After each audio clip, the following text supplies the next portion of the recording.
Welcome back to the B Main, everybody. This is episode 18, and there's been a lot of great racing around the country this last 2 weeks, especially at South Boston, where Peyton Sellers won the South Boston Track Championship, and then the Cars Tour Championship battle got even more interesting the very next week there when Connor Hall was involved in a huge crash. The first round of the NASCAR Playoffs came to an end. The high-limit sprint cars have two new first-time winners, and Ricky Thornton Jr. picked up his first World 100. Scott, I just mentioned South Boston. I think we need to get right into it with the Cars Tour because there were one really, really good race, but both races were not bad races. Yeah, well, a lot went on at Cars Tour, and at South Boston, and we'll start with the Cars Tour. Sadly, I didn't get to be there. I went to the game at Mississippi State where we absolutely killed them, but I just couldn't make the trip make sense. But next year, I'll definitely, absolutely be there. But, let's start with the Pro Late Models. Harrison Burton makes an appearance. And honestly, I think the biggest talking point at the end of the night for the Pro Late Models is Keelan Harvick getting his third win in the Tour, second in a row, hot after his win at Florence. I mean, it was another dominant race. I think this has been his most impressive win yet, just because of how smart he raced the whole night. Yeah. I mean, he sat in second most of the first half of the race, but instead of trying to be too aggressive and just get out to a lead, instead of overdriving his car, he just steadily made Ben Mayer uncomfortable for the first 37, 38 laps of the race before he got up to the lead. Yeah, well, and I would have to agree with you. I think he just sat behind Ben Mayer, was waiting, biding his time, and then he did very well as well. I mean, Harrison Burton was in his mirror for quite a while. I would say it wasn't until near the halfway point that him and Ben Mayer and others really started to kind of get away from Harrison Burton. I was surprised. I really thought Harrison Burton would maybe make a bid for the win, but I think he's got a lot on his mind. Just came off of Bristol, getting into the playoffs, having a great run in the first round of the playoffs. But I also think he probably hasn't been in one of these Pro Late Models in quite a while. So for a driver of his caliber that hasn't been in this car for a while, I think it was a pretty good effort to cement a top four. Yeah, and I don't think Harrison's the type of guy that's going to go out of his way to interfere with, drivers that are competing for the championship. I know Keelan Harvick has missed a couple races this year, but I don't think Harrison's going to make any crazy moves. I think he's just out there having fun at his home track. Well, yeah, and you talk about that driver battle between them, and Keelan Harvick is 38 points back. Brandon Lopez is 34 points back, all chasing Ben Mayer. And with 2 races left to go for them, I really think Ben Mayer would have to have a DNF and a really poor finish for him not to lock up this Pro Late Model Championship. But I do think, if Keelan Harvick hadn't missed those 2 races, he would absolutely be in the fight. I wish he hadn't missed those 2 races because it would be an awesome, awesome fight between him and Ben Mayer. I really don't think too much else happened between the Pro Late Model race. I think it was fairly straight up, fairly straightforward. But then we go into late model stocks. And it was anything but straightforward. Oh my gosh. But here's the thing. Until 22 laps to go, the race was calm, cool, collected. After that, it absolutely changed, and it all started with the incident between Minnie Tyrell and Tristan McKee. I want to start off by saying Tristan McKee continues to impress for a driver at his age. I mean, he is continuing to find. I mean, he's still 15 years old, and even with still, you look at where his performances were at the beginning of the year in this Matt Piercy car and late model stock to where he is now. I mean, the past 2 races he has been fighting in the top 5, and this was the first time. Well, not the first time he was fighting for a win. I mean, he led so much at the Throwback Classic, but I think he was being smarter in this race. But I still think there's some more maturity gaps because I think he was definitely a little tough with Tyrell. Yeah, I feel like that's the best way to explain it is I don't think he did anything dirty, but he was being, I would say, overly aggressive. And Minnie Tyrell, like you saw with what happened, he's not going to let a 15-year-old kid push him around. And better for worse or for worse, I mean, many end up getting a penalty for it. But you can't be surprised that he did that to McKee. I wasn't surprised. I wouldn't. I was a little more surprised for Minnie Tyrell. I think it's a good learning experience for Tristan McKee because yes, I am all about contact racing, but there is a way that you have to do it. And from I've watched racing and late model stocks at South Boston all year long. I have seen exactly what Minnie Tyrell was doing. Using the top lane to defend so that McKee couldn't get a run. It was clear that McKee was probably the faster of the two cars, but it's what I've seen from Landon Pimpleton all season long. It's the reason he was best this season than he's ever been. He was able to use that high line to defend, and Minnie Tyrell has probably watched that, and he was very good at it. But I'm going to put in the situation for Peyton Sellers and Trevor Ward. Them two, they did that all season long. There were plenty of races where Peyton Sellers was out front. Trevor Ward was faster, trying to get around the bottom, but couldn't do it. But instead of, and they made a few times they had contact.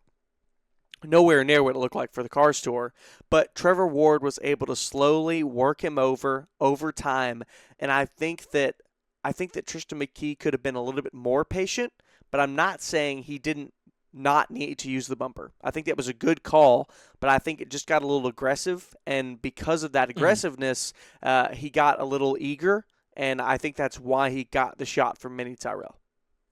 Yeah, and it started out just as, McKee would throw a slider, get in there, and be able to keep it off of Tyrell's door, but at some point, he began using 8 wheels instead of 4. Right.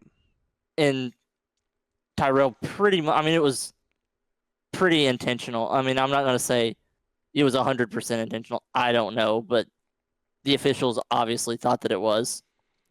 Yeah. Well, and this is the thing. With the Car Store rules, if you're involved in an incident, no matter what, you get an EOL. You go to the back. Yeah. So, and that's why I was surprised that Minnie Tyrell did it. Because right now, Minnie Tyrell is battling for a 4th place bid and a possible 3rd place bid in the championship standings. I think Landon Lewis, Connor Hall are too far away for him to be in the title fight anymore, which is really sad because I think Minnie Tyrell is absolutely a championship contender. But this is really the first chink in the Minnie Tyrell armor that I've seen. I think he's really one of the most the driver that is one of the most reserved when it comes to aggression. I think he's really methodical in the way he races, and so I was really surprised. I knew he'd make contact, but I thought he was going to move him so that he could get back by. I was really surprised that he spun him out, and part of me thinks that maybe he miscalculated it, or he was just kind of blinded by the red and did spin him out. Because, again, as a Cars Tour competitor, if you're involved, you're going to be sent to the back. And he had a really poor finish because of it when he absolutely should have finished in the top 5. And with the wreck that came later, he could have been out front and leading that. Like, he could have won if not for going and wrecking Tristan McKee. So that's why I was really surprised, because I think with that move, he gave up a possibility for a win. Yeah, and I want to talk about that wreck you just mentioned there at the end of the race. That was one of the weirdest, I'm going to call it launch angles I've ever seen a race car take when they get airborne. As Parker Eatman, I thought he was going to jump the pit wall. I was worried about that as well. And luckily enough, even if he did, they were heading into turn 1, so the car wouldn't have gone. They were already, and they were shedding quite a bit of speed already. Yeah. So I luckily he didn't, but it was very odd how that car did pop up. It just, for whatever reason, with the angle, with how Eatman and Doug Barnes Jr., so how they were sliding, it just that right front got up onto his left front and kind of jumped that car up in the air, and then the right rear followed as well, and kind of is what we saw propel him into the air. And then, honestly, that shot coming down was tough, but I still think he hit the outside wall still pretty hard. Yeah. I mean, you saw him get out of the race car and just lay down flat on his back on pit road. Part of that was a little part of his breath, but I think he was also just upset. Because, I mean, that is the best drive and best car Eatman has had all year. And you and I talked about it just last episode a little bit about how we expected Parker Eatman to do a little bit better in this Hettinger Racing 71 than he has. And that was probably his best opportunity to prove to Hettinger Racing and maybe other teams out there that, hey, I have the talent to be here, to compete at this level, and that result was taken away from him. Because we don't know what his plans are for next year. We don't know if he's going to be able to renew with Hettinger Racing, if they're going to go a different direction. Like we're just unsure, because every single race for a driver like Parker Eatman is an audition. Yeah. So I hated to see him. I hated to see Doug Barnes Jr. get wrecked. That was the best drive he's had all year as well. It really stinks. I mean, he started up front and was up front all night long. The whole race. And he said in the interview, everything kind of went black for him. I guess I don't really know, because looking back at the incident, when he got pushed up towards the wall on the front straightaway, his car really just hung a left. And that's what we saw tag Parker Eatman and others. And I believe, who was the white car? I can't remember who. It was Connor Jones had bobbled in front of him. And yes, because Jones got away from it. Yeah, because Doug Barnes was trying to not hit Connor Jones. Yeah. Well, and by the way, loose or tight out of 4. I don't think that was Jones's fault. I think that's a stack up. I think that's a racing deal. I think it's a whole racing deal. But I was interested. Towards the end of the race, and his tires had to have been screaming for help. Yeah. But I was surprised at how Doug Barnes Jr. just kind of shot back to the left and tagged Eatman and kind of caught everybody in that. We're glad to see that everybody was okay. But it was absolutely a thriller from South Boston Speedway. Caden Honeycutt goes on to get the win, but it was very close to be taken away from him. Took the white flag, and the caution came out. And in car store competition, you have to take the checkered. The race is not official until the checkered. It's not like NASCAR where you take the white flag and the next flag ends the race. They have got to take the checkered. So they lined him up for a restart. And I can't remember who was up near him battling. It was a couple days ago. Connor Jones was up there towards the front. He was one of the ones that made it through the wreck, and then Minnie Tyrell had been sent to the back. So I think Jones was there in second. And Landon Lewis made it from the rear after he had to come down pit road. He had a flat, and after all of that, after being in the back of about 22 cars, ended up 4th. And we haven't even mentioned Connor Hall's problems. He got involved in that big incident in that huge wreck with Parker Eatman. And so after that, his car was obviously never the same. But through these cautions, it allowed Landon Lewis to continue to gain positions. And so after the race, what looked like at first with Landon Lewis being sent to the rear after his tire going down and him having to be back in the rear, it looked like Connor Hall could make a great leap and bound in the championship points. But then when that wreck happens, I was really if I was Connor Hall, I'm gutted at first. But you saw him. He was working with the crew saying, hey, this is what we need to do to get this car back out here because we have got to gain spots. And, I mean, they got the car back out. They managed to, I think, ended up finishing 18th. I know that I looked at the point standings, and they had not updated it from South Boston. And I've got it right now. 18 points back. 18 points. Got it. That's going to be tough with 3 to go. Before bonus points, it was going to be 15 points, but I don't know how the bonus points played out. So, yeah, an 18-point gap from Landon Lewis. That is going to be a tough one. Yeah, I feel like Landon Lewis has to do something wrong now. Yeah. Well, and we've seen it before. We have seen him have problems before, him make mistakes as I'd say he's a rookie this year because he's full-time. He ran some offhand races last year, but this is his first full-time season. But honestly, even with those mistakes, they still obviously are ahead of Hall. I think at the beginning of the year, this was Hall's championship to lose. And after those 2 wins after Cordeal, the third race, I just have not seen the fight in Connor Hall and the speed from them and the team. I don't think it's Connor Hall. I don't think it's just the team. I think obviously Landon Lewis has found something that they haven't. And that's what's really surprising to me is that a JRM car in the Cars Tour is not showing elite speed. That's a junior motorsports car, and you would expect to see it unload and be a head and shoulders above the rest of the field.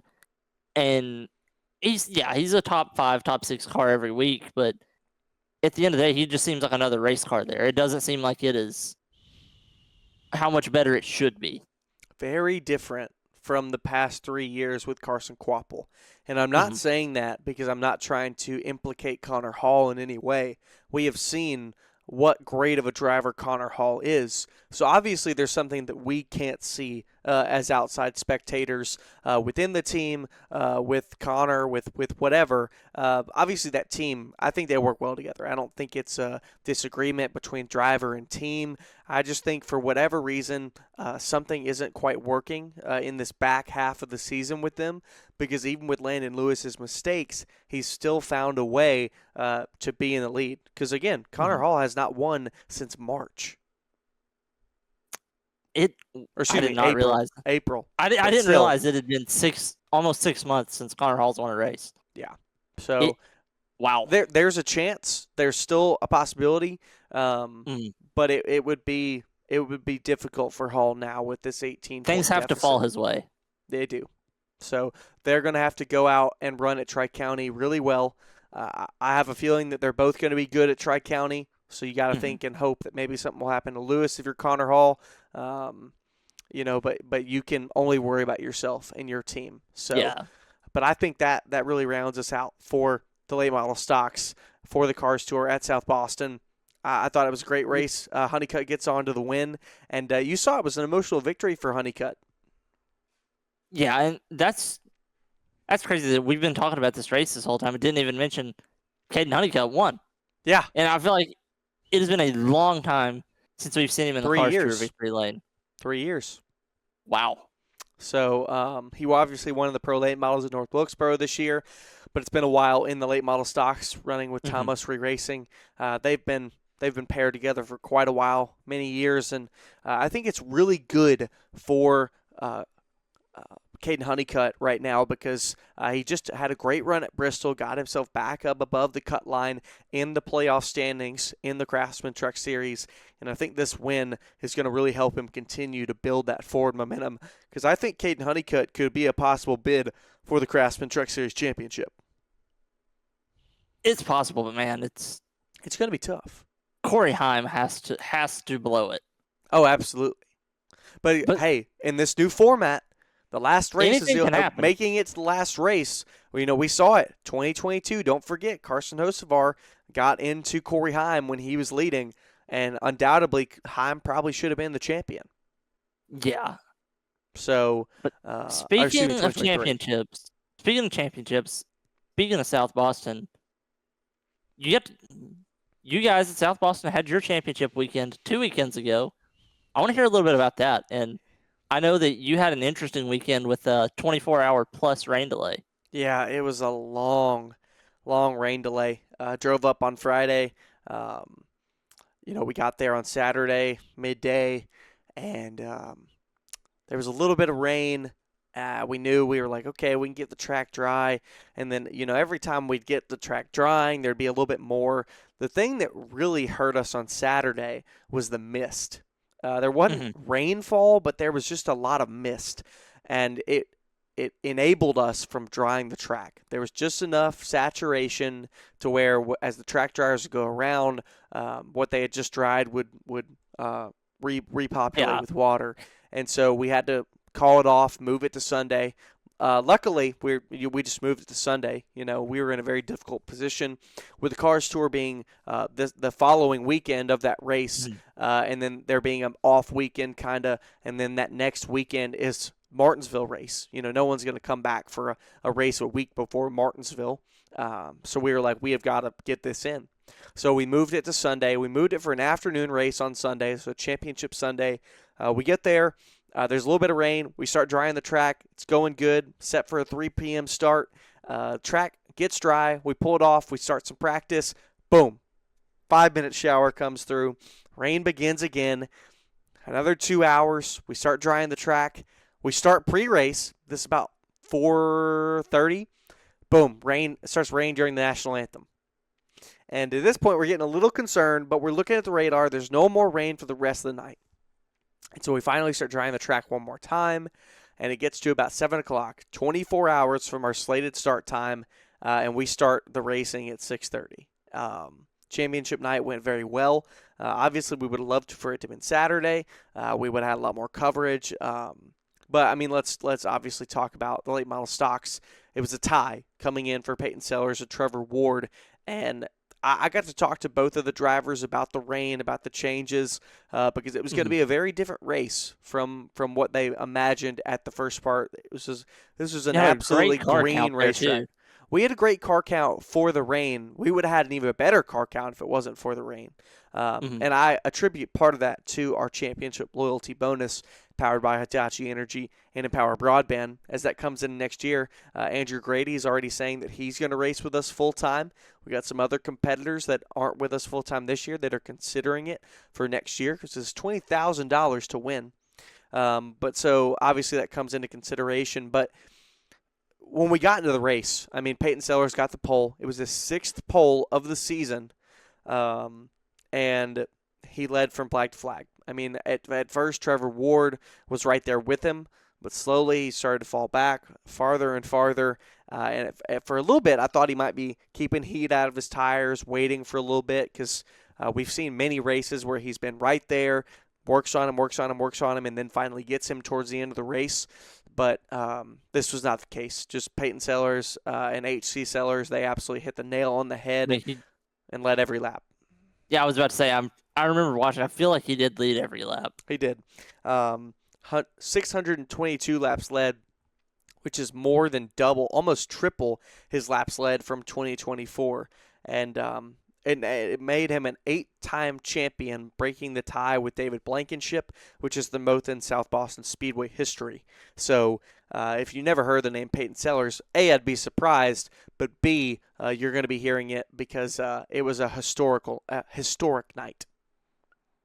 And I'm assuming he plans on running South Boston full-time next year, or has he said anything about maybe doing the Cars Tour? No, him and his brother, they love South Boston. They're going to be with us. He thought about running the Cars Tour a little bit, maybe in the late 2010s, 2018, 2019, but he's really just found his place at South Boston, and he loves it. He doesn't want to go tour. He did that in his early days, working in the Truck Series, racing in Xfinity with RCR and their development team. But after none of that really was able to pan out for him, he made his home at South Boston Speedway, and so he's always wanted to stay with us. I think the only driver that's still really up in the air is Trevor Ward. Obviously, he's got the deals with Nelson. He's running every so often for them. I would obviously love for him to come back because he made this year really amazing as well with him, Landon Pembleton, and Sellers. But obviously, I want to see him do well. And this is he really made a name for himself this year. He's been racing for a long time, but I think he has had the most eyes on him this year than he has ever before.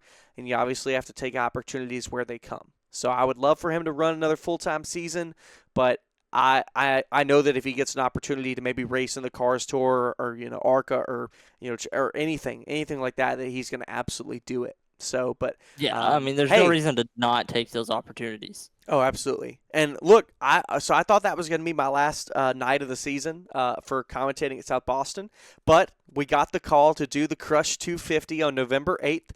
It's going to be on Racing America. It's a 250-lap late model stock race. It's going to be a big one. Caden Honeycutt said he's coming back. He's going to be there for it. He won it last year. Expect to see all of our regulars there, and probably a lot of Cars Tour guys because their season will have wrapped up, and there aren't many other big late model stock races. The only other at that time are the Crush 250, the Thanksgiving Classic, and the South Carolina 400. So expect to see a big car count on November 8th at South Boston Speedway. Yeah, and I guess the Fall Brawl is also around that time too. Yes, those four, and the significance it's the Ward four Burton races race. Over 3 weeks, right? Yeah, 4 races, 3 weeks. Yes, so nice. It's going to be good. It's going to be fun. I think that's going to wrap us up for our asphalt. It's Gavin? funny you mentioned that. I just want to point out that I'm starting to think the racing might be better in the off season than it is during the season. I know. Well, and that's It's just so I funny love that that there are good sets of races for us race fans to enjoy. like it seems like once the NASCAR season ends, but before Daytona, like the last half decade, it seems like the off season it doesn't even exist anymore. Well, in December and January for you and I mean, this show is going to be all about dirt. And the snowball. Well, I know. Well, but I'm saying like it'll be our most dirt ever. Yeah, I mean December and January are so exciting for me as a dirt fan. I'm Speaking ready. of dirt, let's get right into the high limit sprint cars because they've been up in Pennsylvania this week, in the last 2 weeks actually, and we got pretty much 3 or 4 big stories. Ryan Timms won the Tuscarora 50 at Port Royal, picking up another major win on his schedule. Ryan Timms, 18 years old. He's on the Knoxville Nationals, now the Tuscarora 50, which is one of the only 50-lap sprint car races at a half-mile track. So to see him be able to do that at such a young age is impressive. And one thing that stuck out to me is he said he doesn't want to run either national tour next season. He said he's going to stick to racing at Knoxville full-time. He's probably going to run some of the other big races around the upper Midwest, but him and that team, they just don't seem like they are. They're obviously confident. I mean, they're winning huge races, but I don't think they're quite ready to be on the road every week. They want to stay close to home, be able to compete where they are, and I guess not take any major risks. And Yeah. I don't know if I blame them. Like, No, I I don't don't. blame them. I don't either. I mean, it's working for you if you're making paychecks and you're able to do it for the living. I mean, if it's Yeah. working out financially, you're not under too much stress. I mean, why go run the tour? I mean, I guess like I would compare it to Peyton Sellers, but I mean Peyton Sellers is what, in his early 40s, I think. mid Around 40. 40s. Yeah. Yeah, and then Ryan Timms is 18. So I mean, to me that would be a lot different. And because if I'm an 18 or 19-year-old kid, I don't think I would have enough self-control to say, no, we're not going to run the national tour next year. I'd be like, yep, we're running World Outlaws, we're running High Limit, we're going to race 70 races at 40 tracks and you think about compete for a the championship. expense difference. You know, Oh yeah, obviously it's insane. they're still run, at Knoxville, 30 at or 40 races Eldora. a year. Yeah, and some of those are going to be traveling, but more than half of them will be near home, and that knocks a lot off the bill. So I can definitely understand it. It's also, I think, especially with, it's different with asphalt and dirt, but I think it's still the further up you go within the tiers of racing, the more stressful it can get. Yeah. And not that you aren't having fun at the top level, but I think you have more fun, a little bit more carefree at lower levels. At some point, it becomes a job and not a hobby. Exactly. And if you want to do it for a living, it is a job. But I think, staying in that level can allow this team to continue to be a little bit more relaxed, not so stressed of, oh my gosh, we got to do all this, we got to travel these days, all this, and they can just relax a little bit. Same for the driver of Ryan Timms.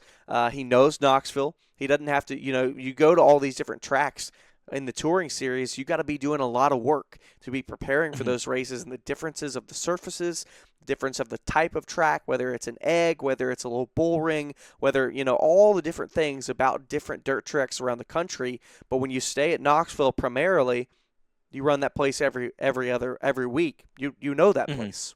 So it's a little bit more relaxed and it allows you to have a little bit more fun. And it's another thing especially is with short track racing and being on a national tour, most of the tracks you're going to aren't on a sim. So you can't just hop on iRacing and learn the track. That's right. You have to be watching hours and hours of other races and hours of film. Yeah. And watching film, even though it's a great tool for racing or really any athlete across all sports, nobody wants to spend all their time watching film. Yeah. And so I understand that. And another thing from 2 weekends ago at Port Royal, Aaron Reitzel returned to victory lane after his injury on their opening prelim night. And That's my guy. I mean, he has only been back in the car for a few weeks, and he's already racking up wins again. Yeah, well, and he's got. I mean, his leg is still kind of injured. He's in a cast. He was in. Yeah, he's still on crutches. Yeah.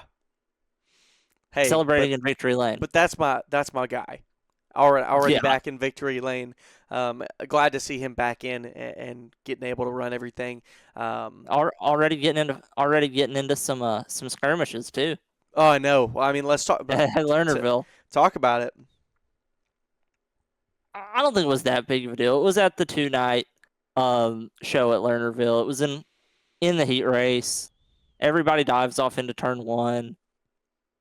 Reitzel, he's on the bottom, and I think he starts coming up to try to get a better run on the straightaway. He's battling for second, and Cy Lynch is ripping the top, and they just kind of meet. I don't think it was overly intentional. I think it might have been a reckless move, but not an intentional move, not a dirty move. But he did feed Cy Lynch a right rear. Cy Lynch goes over the berm. I don't know how he kept it going. Because you know how Lernerville is. Turns 1 and 2 in the backstretch, there's not a wall.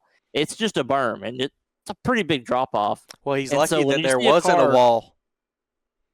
Yeah, but I mean, when you see a car fall off the back of it, you're expecting them to go roll over, end up in a field or in some trees or bushes.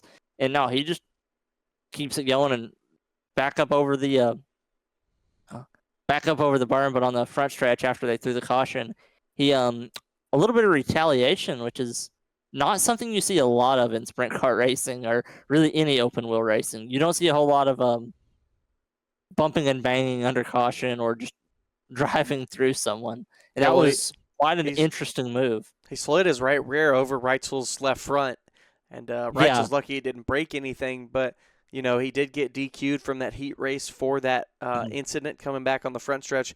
I think it's dangerous. You know, you're right in front of the fans. You know, if you do something wrong, you could go flipping into the catch fence and maybe in front of the fans. Right in front of the fans. You know, it'd be different. It was on the back straightaway. I still think you should do it. It would be different if it was in a late model. Right. It's just what he did could have led to something way worse.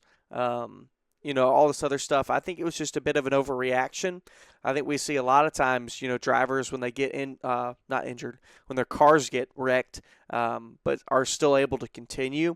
I think we don't see that a lot. Obviously, there's frustration over the radio, maybe a conversation afterward, but I just don't think it was the smartest move for Cy Lynch. I don't think he thought it through. No, I mean, he definitely didn't.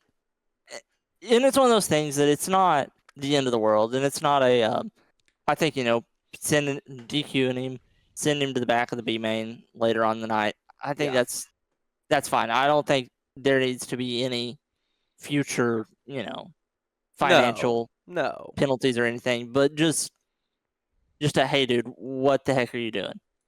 Yeah. Just kind of a wake-up call to him. But yeah, Lernerville was a great race because we had 2 first-time winners. Tanner Thorson winning his first high limits points race. I think he's won a prelim night at some event before. After getting around Brad Sweet of all drivers late, Tanner Thorson went plus 12 in the A main that night, and he's shown a lot of speed this year and a lot of speed towards the end of last year, but he finally broke through and got that first national 410 win. Yeah, it was good, great job, and you know we talked about it for both of them, for Thorson, for him and Pursley both, because Pursley won the next night. Yep. So Thorson, you know, obviously we run and out dueling the best of the best. I know, with Brad Sweet. Great job for the both of them. Ended up getting around Rico on his night. So I mean, it shows that these two have been in 410 competition for quite a while. They just haven't quite found their way up towards the front. I mean, and I've watched both of them race for, I guess, 3 or 4 years now when they were in the USAC Midget Series, and both phenomenal drivers. They know how to win races, but, you know, going from a 4-cylinder midget car that doesn't have a wing to hop in at a 410 sprint, it's not even the same discipline. Well, and you and I mentioned earlier this season about the struggles for Pursley, even in the USAC competition within the midgets He's and just seemed within a the little bit off. 410s over there, but comes in, grabs the win in the winged car. Might get some momentum as he continues to roll in USAC competition. Because I think they're nearing the end of their season. Yeah, and he's not racing full time for USAC, but I think he is going to run either this weekend or next weekend. He's running pretty soon. I saw an announcement. He's been making select starts for different teams just whenever it's not conflicting with his high limit schedule. And it seems like he is just naturally more comfortable in a non-wing car. Yeah. Which is wild because there's so much more out of control. And to say anybody is more comfortable in it, it just doesn't sound right when it comes out of your mouth. But it's weird. Yeah. Sticking with sprint cars, World of Outlaws championship battle is getting really interesting. They're on their West Coast swing, and David Gravel picked up a win in the first race, the West Coast swing at Vado. But when they went to Bakersfield last Friday, Buddy Kofoid had a flawless race. He was quick timing in a hot laps, quick time in qualifying, won his heat race, won the dash, led every lap in the feature. And David Gravel was running in the top 5 most of the night, but he got damaged in lap traffic and finished 17th. Wow. So, much like what happened to Connor Hall late in the race getting collected, that happened to David Gravel, but Kofoid has made that gap up from, I think it was 180-something points on our last episode. Yeah. And that gap's down to 144 points. Well, and they still have a little bit of time left on the West Coast. This is the crazy thing to me, talking about this battle in World of Outlaws. The amount of races that they run. 56 starts, and we're still not at the end of the season yet. That's 56 days out of the year, and you think about it, how many of those days are traveling days? How many of those days might require an extra that's probably up to, if you include travel days, that's probably up to about 80 days already this year that they've been doing something with racing. Because a lot of weekends, especially like when they're on the West Coast, they'll be at one track Thursday, one track Friday, one track Saturday. Yeah. Or they'll do a Friday, Saturday weekend show, and they'll have a Monday race somewhere.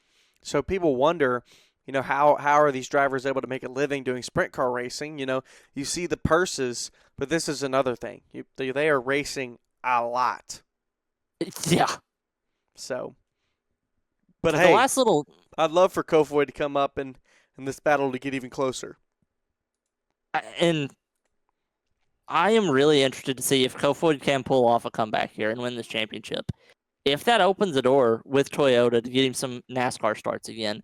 He made a few ARCA starts back a few years ago. He ran the truck races that were on dirt the last 2 years they did it. But him being part of Toyota's program, if he gets enough of a financial boost from whatever sponsors, most notably Mobil 1, and have him as a 23-year-old World of Outlaws champion, or 24 years old when the season's over, you would have to think that would open the door at least for a couple one-off truck starts, just to see, hey, can he do it? Let's see what it looks like.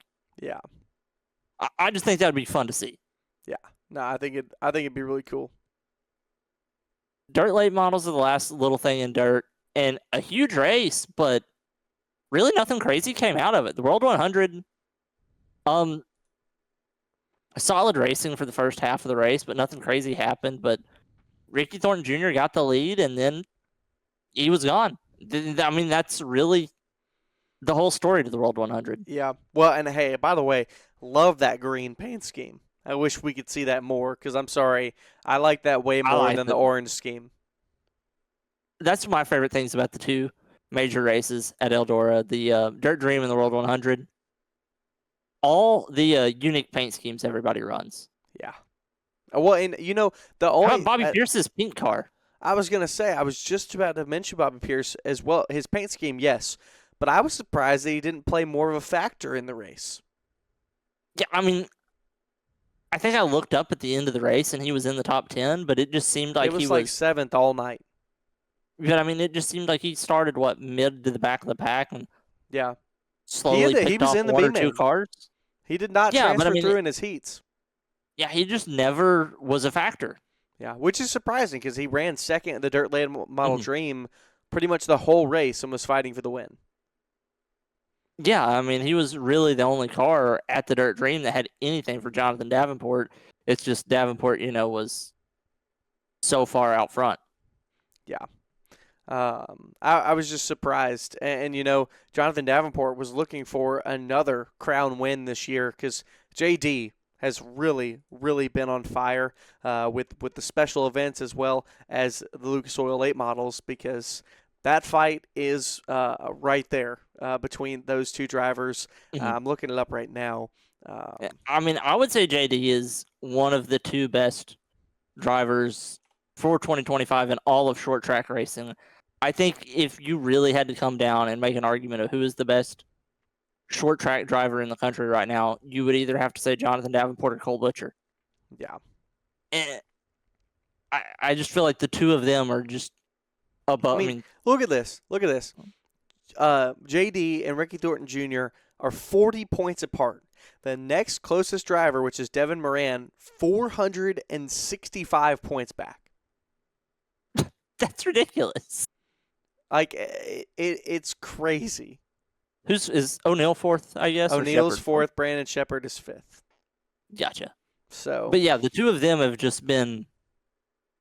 And I mean, there's been times in the season where O'Neill has been able to compete with him, and where Moran has been the best driver, but Davenport and Ricky Thornton Jr. haven't had those lull periods. They haven't had off weeks where they were. Well, the only time man, that they're just not RTJ very did was fast the this very week. part of the season, but then, boom. Yeah, But to your point, since those moments, at the beginning of the season for RTJ, he's been on a hot streak since, and JD has been extremely consistent all season. Meanwhile, everyone else like Devin Moran, Hudson O'Neill, as well as Brandon Shepard, they've been as fast, just not as consistent. They've been, just kind of wavering through. They've gone through the peaks and the dips and the valleys and the lows, and those two really just haven't ever since they've been on. Mm-hmm. So I'm going to continue to love watching that battle with the Lucas Oil late models because you know me. I love some late model racing. Got anything else? I think I'm ready for the fun part of the episode. Let's do it. I think I'm going to go with my bonehead of the week first. I'm going to say Mini Tyrell. Okay, yeah, Tristan McKee was roughing him up a little bit, but you can't take yourself out of a win intentionally because if you retaliate, most likely there's going to be a caution. Yeah. And like you were saying, the Cars Tour rules, you have to go to the back if you're involved in a caution. And I just don't think retaliating is worth that. Yeah. So I'm going to go with Mini Tyrell there. Well, and I'm going to go in the same stroke with Silence. I don't know if the retaliation is really worth it. It obviously took him out of the running at the end of the night with the deal with him and Reitzel, DQ'd him from the heat race. I'm going to go with the same thing of just I don't think that move was worth it. Yeah. Badass moves of the week. I'm going to go with Buddy Kofoid's perfect night at Bakersfield. He won every event he was in that night. Well, go ahead. Like, I don't know how many times I can reiterate how impressive a flawless night is at any dirt program. Well, the only one I've seen was David Gravel at Magnolia when I saw it right in front of my eyes. Yeah. that might be the most recent because it's not easy to do, even in the top class of competition. So I'm going to have to go with Caden Honeycutt, holding on for the win at Sobo, surviving through the first portions of the race, and then holding on even on that last late race restart to collect the win for his first late model stock win, the Cars Tour, in 3 years. Yeah, well, ready to get into some NASCAR. Let's do it. Because the playoffs are in full swing now. The Cup Series just finished up their first round, but let's go to the 2 weekends ago in St. Louis. Connor Zilisch clinched the regular season Xfinity Championship despite missing 2 races. I mean, His that's 9th crazy. win of the year. I mean, he is on another level. Goes into the playoffs with the most playoff points ever. I think it was 89. That is, I mean, he has a 2-race cushion for each round. Yeah. I mean, if he doesn't make the Final Four, he must have really messed up in the last round. Dale Jr. said on the Dale Jr. download, he said, I think if Zilich doesn't win this championship, it really, really opens that door even more for the flawedness of the possible, this current playoff format. Yeah, which I would agree. And I've seen rumors, and I don't think anything is confirmed yet, but enough people have talked about it that we're going to see a new championship format next year. Yeah. And enough people in the media, enough outlets, enough other podcasts have insinuated that the format we're going to look at next year is 3 rounds, and the last round will be the normal 3-race round plus the final, so a 4-race round for the championship. Yeah. Well, and how do you feel about that? Yeah, I think it definitely needs to change from how it is now. Yeah. I still am not sure what I think would be the best way, because I don't know. I think the best way to determine a champion is the performance throughout the season. I mean, it's how do you do in every race. But with the modern style of TV, people want excitement. They want high-pressure moments. They want these build-up moments. And obviously we want to be able to create those, and that draws more fans in, that draws more viewers in. And so you obviously can't get rid of the playoff system. And I has been down every week for the playoffs. Well, yeah. I mean, we can talk about that if you want, but I mean, I'm just saying. I didn't even know that. And I'm saying they're down. All 3 races of the first round for the Cup Series are lower than what they were last year. Well, and let's think, even obviously compared to last year, but let's still think college football and NFL have really come into swing. And so it's probably taken some of those casual viewers. But I mean, it is the same. I mean, college football in the NFL starts the same weeks as it did last year. That shouldn't make a difference. Yeah, you never know. I know. I'm just saying it shouldn't make that big of a difference. No, I mean, that's fair. And because I'm not looking at the numbers, you are. Yeah, no, I mean, I just see them from, what I see like Jeff Gluck put out and things like that. But I think we are going to have some sort of a playoff format no matter what.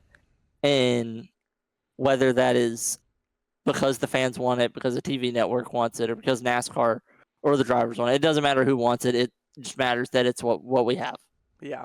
Well, and I'm just interested to see how they change the format. I'm not opposed to a 4-race championship decider, but at the same time, what's the point in having the 2 elimination rounds before it if the final isn't winner take all? I feel like just having either a chase format, what we have now, or a full season are really the only 3 options. I don't think we need to be trying to build this hodgepodge model of, oh, well, let's take a little bit of this and a little bit of that. I think a chase format is going to be the most unanimously well-liked across the fans, the TV networks, sponsors, NASCAR, corporate people.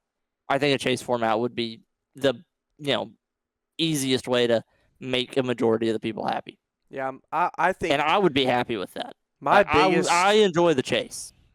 My biggest opinion on it is that the biggest conflict I have to the current system is winning you're in. I think if you eliminate winning you're in, you lose most of your issues.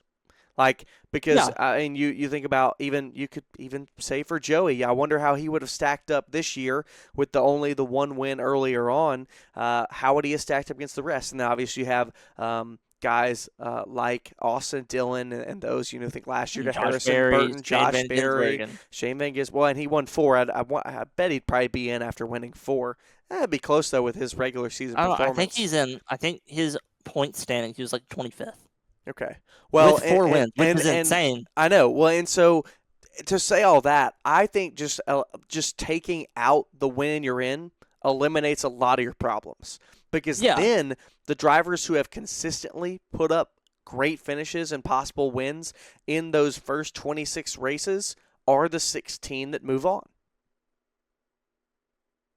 And I think you take out winning you're in from the playoff system as well. I think take out the win and you're in. I don't like 16 drivers making it. I don't think it needs I to be think more maybe than you go down to 12. Maybe even 10. And then I think you maybe open that up to a 4-race final round. But I think you take out winning you're in. If you took out winning you're in and you changed nothing else, I think you decrease the percent chance of getting a quote-unquote fluke champion. And I would be fine. If you get rid of win and you're in, I think there needs to be even more bonus points for a win, though. Okay. Because I think winning races needs to matter more. That's a good point. I like that. Because I don't want my champion to be an inconsistent driver who, he has 7 wins. You don't want to see a Matt Kenseth champion. I don't want to see a 1-win champion. I would prefer my champion in the Cup Series to have at least 5 wins. I like that. I like and that. I mean, I want my champion to have 5 or 6 wins. I don't want a champion who won maybe 1 or 2 races, but yeah, he was consistent and he earned the most points. But you would still be consistent and earn the most points if wins gave a little bit more than 5 bonus points. Yeah. No, I think that's a great call. I really do. But yeah, we could talk about this all day. But I think you made it. I think that's a great point. Take out winning you're in and make wins count more, but they're not an automatic bid. Yeah, they're not an automatic bid, but they're more points. Okay. I think that would change a lot.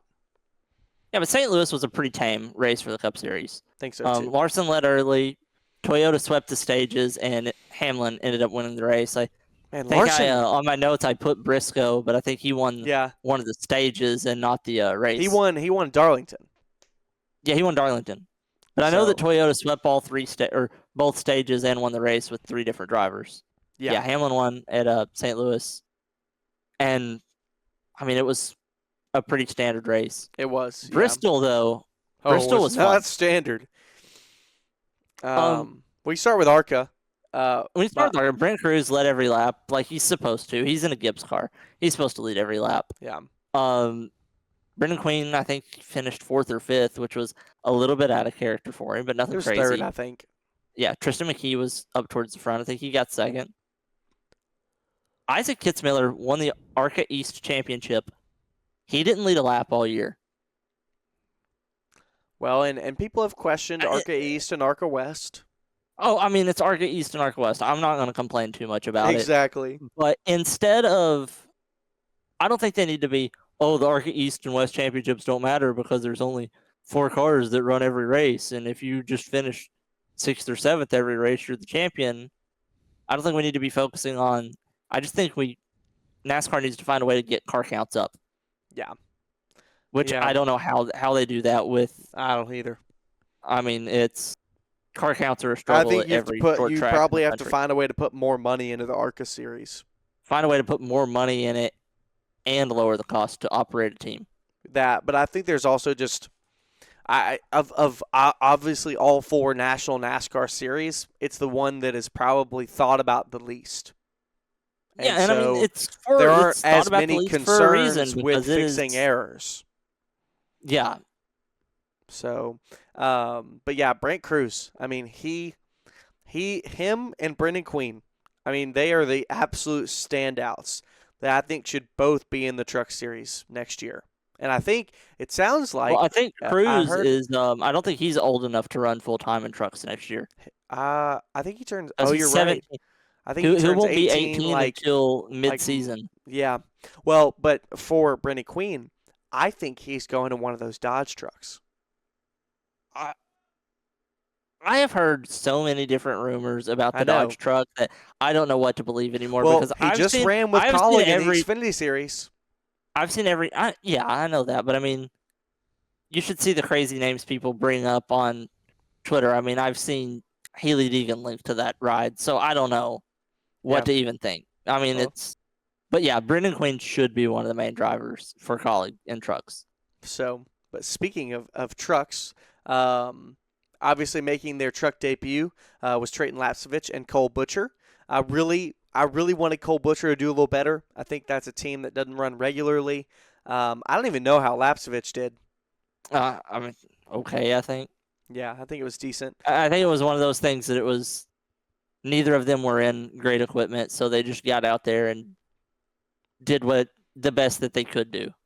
Yeah. In the trucks that they were in.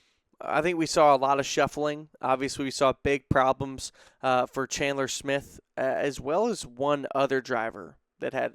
Jake Garcia started up front, and he lost power steering early on in the race. And I felt really bad for the both of them. Obviously, I'm a Chandler Smith fan. I think he is a extreme talent and deserves to be fighting for championships. I think he is one of the drivers that should be thought about when Cup free agency is rolling around every year. I mean, he's a young driver. He has 15 to 20 years of his career left. Yeah. And last year made it to the round of 8, almost made it to the round of 4. Yeah, I mean, there's no reason that he shouldn't be thought about for a Cup ride, I don't think. But I want to talk about Lane Riggs' race because spun out on lap 1. And ended up in the pits, just drove through the pits, somehow didn't go a lap down. I think they threw a caution for, I don't know if there was maybe debris from tires or what, but he caught a timely caution. So he ended up all the way back in 32nd. Before the end of stage 2, he was in the lead. At a track that's as tight as Bristol. Yeah. I mean, they had speed. There are a lot of times you don't have a place to go at Bristol, and even though, it's a half-mile track, it should be easy to pass people. The corners are so tight, and you have no extra space to make mistakes. And watching him just tear through the field was very impressive because we watched Hyman Honeycutt race for the lead for a long time. Yeah, and everybody was like, "Okay, Corey Heim's probably going to win this race." And then we look up, Lane Riggs gets to the front and just leaves. Yeah, set sail. Riggs is coming on at a good part of the season. I think he has the best shot outside of Corey Heim to win the Truck Series championship. It's a good call. I think they have been the two drivers that have been at the front the most this season. Obviously, Corey Heim is Corey Heim. But I think Riggs has absolutely been number 2. And he's been one of the only drivers that's been able to beat Heim one-on-one in a few situations. And I'd have to agree. Xfinity at Bristol also got just a little bit crazy. We saw the same 3 drivers dominate most of the night, and then when it came down to the end of the race, only one of them was really in the top 3 or 4. Yep, Eric Almirola. Well, I mean, I was talking about Allgaier, Zilich, and Mayer dominating the first 2.5 stages, and then Almirola just shows up and wins. That's what I was talking about. I was saying he showed up on the scene. He was right there in the top 5. He was right behind them. I mean, I didn't even realize he was in the race. But I thought, you didn't? You look up and he's leading. Well, I thought it was a great call for them to stay out. And I think another race where Sheldon Creed is so close to winning. I mean, he needed probably 2 more laps. I mean, you saw right there with 2 to go how fast Creed was coming. Mm-hmm. I'm a big fan of Creed, and I really want him to win really, really, really, really, really badly. Well, I keep saying it's going to happen, and we all think that it's going to happen soon, but I think it is too. Keeps not happening. I know. I mean, it's all these scenarios. One more really good move for the playoffs for Xfinity. Harrison Burton stayed out late in stage 1 to get 8 stage points. That's a great call. And they got a P7 out of the day. Yeah, being a small, I say small, they're bigger than a lot of the really small Xfinity teams, but they're not, Huge. They're not RCR, they're not Gibbs, they're not JRM. Mm-hmm. And I think any race that he can get stage points and any race he can get a top 10 should be considered. I think top 10s should be top 5s and top 5s should be wins for that 25 team. Yeah, I think so too. And so to see them be above the cut line after the first race of the Xfinity playoffs is great. Yeah, no, I think it's a great idea. I mean, last up we got the Cup race, and then we'll start wrapping it up. And there's so much to talk about because of the tire wear. Yep. Let's talk about the tire wear. I mean, what did you think? What did you think it was? It made the race better or made it worse? I think it made it better. I think so too. I was someone sitting at the spring race in April, and it was awful. Yeah. It was the least cautions since 1982 at Bristol. And what was it, 2? The two-stage break? 3. The two-stage break. One for incident. It was a spin. Yeah, I mean, nothing crazy. But people are going to wonder, well, was it too much? And maybe it was too much, but I'd rather see too much than too little. Because you saw, they were making a statement saying, hey, this is what y'all asked for. And I hope that fans appreciate that, because there'd be a lot of tire. Think about it from a business standpoint. Does Goodyear really want fans to be seeing tire failures? Because they're in NASCAR to sell Goodyear tires to civilians. Yeah. What am I as a viewer if I'm seeing Goodyear's blow out on NASCARs? Well, that's not going to make me, ooh, their tires are blowing out. Let me go buy one. Yeah. So obviously they don't want that happening. But I'm appreciative as a company and in NASCAR that they are saying yes to trying to make this softer tire to improve the racing product, because it's very easy that it could be negative for their business. Well, we really didn't see that many tire failures. We saw a lot of tires that were extremely worn out, tires that were cording 50 to 60 laps into a run, which at Bristol is 20 or 30 miles. Yeah. And to see that much tire wear without tire failures is honestly super impressive. Yeah. And a great sign for Goodyear. And my favorite thing about the high tire wear is there were a lot of different drivers that were up front all night. But when you take a step back and look at the top 10 at the end of the night, the drivers that have been the best of the best for their entire careers and are just known for being smart drivers were the ones that were up front. I mean, you had Christopher Bell up front, Brad Keselowski up front, Ryan Blaney, Joey Logano. All these drivers who are really good at taking care of their equipment, the drivers that don't make mistakes, were the ones that made it to the front at the end of the night. And I love that. I want to see this in more races because I think we saw such a shuffling of the field as well. There were Mike Gibbs led many a lot passes, of laps. and he led a lot of laps. There were so many passes throughout the field, though. And it was easy to make mistakes. You had to decide when to go and when to stay. I just loved it. It put it more in the driver's hands. This was my favorite race all year, because it wasn't just, hey, let me put down a qualifying lap every single lap. It was more about the drivers. Mm-hmm. I want to give some quick shout-outs. I want to give one to Corey Heim, who is Truck Series regular, not even a Cup driver. We're talking about all the drivers with the most experience, and Corey Heim finished sixth. Crazy. It shows you the talent of Corey Heim and why he needs to be in the Cup Series now. He's insanely good. And Carson Hocevar was in 7th. He was in a position to win. He was leading on the last restart, and him and Zane Smith were on old tires, and Zane Smith just washed up into him and allowed Bell and Keselowski to get by, which, I'm not going to say that's Zane's fault or Carson's fault. No. They're on old tires that is the softest tire we've maybe ever seen. Yeah. Since probably, I don't know, when they went to Daytona for the first time in 1959. Yeah. Well, what did you think about? I also want to give a shout out to Joey. Started out the race terrible. They dropped to 33rd. They dropped to 33rd. It was bad. I feel like he was 2 laps down at one point. He was, and the team worked. They were good at saving tire. They even, the last 100 laps, at 100 lap, they used his last set of stickers, and he still ended up in the top 5. That was what was so impressive to me, was they put scuffs on for the last 2 runs. Yep. 2 runs in a row, they put scuff tires on. He still ended up 5th. Yeah. So I thought it was a great race. I absolutely loved it. It was so good. I hope we can see more of that and see more tire wear at other tracks. Good job, Christopher Bell. Last week he was complaining about they're always the last to pit. He was pissed, and they come back fighting and swinging with a win. Yeah. But I think that's going to wrap it up for us here on the B Main for episode 18. If you want to have any questions about sponsoring us, any partnership questions, email us at thebmainpodcast2024@gmail.com. Thank you all for watching. We'll see you next time in 2 weeks for number 19.